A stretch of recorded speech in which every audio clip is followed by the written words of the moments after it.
Delta மாவட்டத்தில் குறுவை சாகுபடி இந்த சாகுபடி செய்த விவசாயிகள்லாம் தங்களுடைய உற்பத்தி செய்யப்பட்ட அந்த நெல் மூட்டைகளை நேரடி கொள்முதல் நிலையத்திற்கு கொண்டு வந்து விற்பனை செய்கின்ற சூழல் இருக்கின்ற அந்த நேரத்தில் இந்த அரசு மெத்தன போக்கில் மெத்தனமாக நடந்து கொண்ட காரணத்தினால், அலட்சியமாக நடந்து கொண்ட காரணத்தினால் தான் இந்த விவசாயிகள் துன்பத்திற்கு காரணம். இதை உங்களுக்கு எல்லாம் கொடுக்குறேன். நான் 17/10/2025 சட்டமன்றத்தில் பேசின பேச்சு கருத்து ஆதாரத்தோடு சொல்கிறேன். அதை கூட தம்பி இதெல்லாம் நீங்கள் பாருங்கள், இதை எல்லாத்துக்கும் ஆளுக்கு ஒன்றா கொடுங்க. 7 இருக்குது. நான் அன்றைய தினமே சட்டமன்றத்தில் சொன்னேன். ஏன்றைக்கு ஏற்கனவே விவசாயிகளுக்கு அரசாங்கத்துக்கு, ஏன்னா ஒரு திறமையான அரசாங்கமாக தெரியும், இதுதான் பொம்மை முதலமைச்சர் ஆளுகிறாங்களே தமிழ்நாட்டை.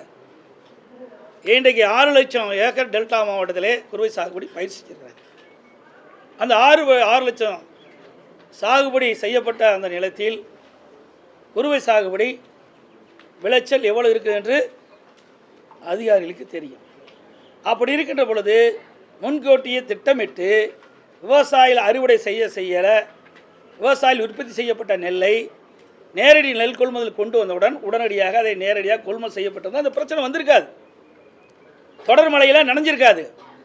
ஆனால் இந்த அரசு முறையாக விவசாயிகள் கொண்டு வந்த நெல்லை கொள்முதல் செய்யலை. அதனால தான் விவசாயி பாதிக்கப்பட்டாங்க.